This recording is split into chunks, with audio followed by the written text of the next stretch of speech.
পঞ্চম শ্রেণীর সমাপনী পরীক্ষা শেষ হতেই বাবার চাকরির সুবাদে আমাকে অন্যত্র চলে যেতে হলো। আমার লেখাপড়া শেষ হতেই চাকরি, যার ফলে এলাকায় আর আসার তেমন কোনো সুযোগ পাইনি। এবারের ছুটিতে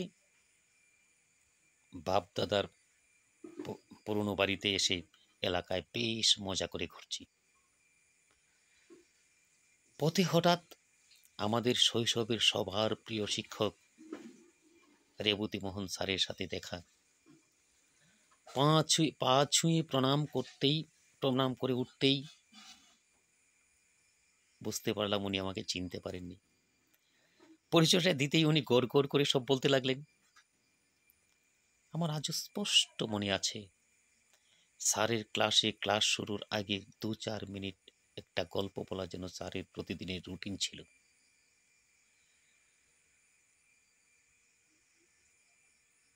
কথাবার্তার মাঝখানে হঠাৎ আমি স্যারকে পারিবারিক সম্পর্কে জিজ্ঞাসা করলাম। স্যার বললেন, আমার 4 ছেলে। প্রথম জন সরকারি কলেজের প্রফেসর, দ্বিতীয় জন উকিল, তৃতীয় জন ডাক্তার। বলেই স্যার চুপ করে রইলেন। আমি মৃদু স্বরে স্যারকে জিজ্ঞাসা করলাম, স্যার, চতুর্থ জন? স্যার শুষ্ক মুখে জবাব দিলেন, চতুর্থ জন চোর।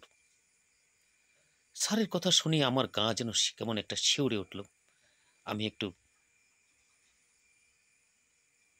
দৃঢ় কণ্ঠে বললাম, স্যার, ওকে বাড়ি থেকে বের করে দিন না কেন? স্যার ঠান্ডা মাথায় উত্তর দিলেন, ওকে বাড়ি থেকে বের করে দিলে আমরা খাবো কি? ওরা 3 জন তো আমার কোনো খোঁজ নেয় না। বলতে বলতে স্যারের চোখ ফেটে যেন জল পড়তে লাগলো। বন্ধুগণ, এবার তো বুঝতে পারলেন, প্রাতিষ্ঠানিক শিক্ষায় মানুষ কখনো প্রকৃত মানুষ হয় না। মানবিক বিবেক বিচার সম্পন্ন লব্ধ জ্ঞান অর্জনই প্রকৃত শিক্ষা। আজকের গল্প এখানেই শেষ করলাম। সকলেই ভালো থাকবেন। ধন্যবাদ সকলকে।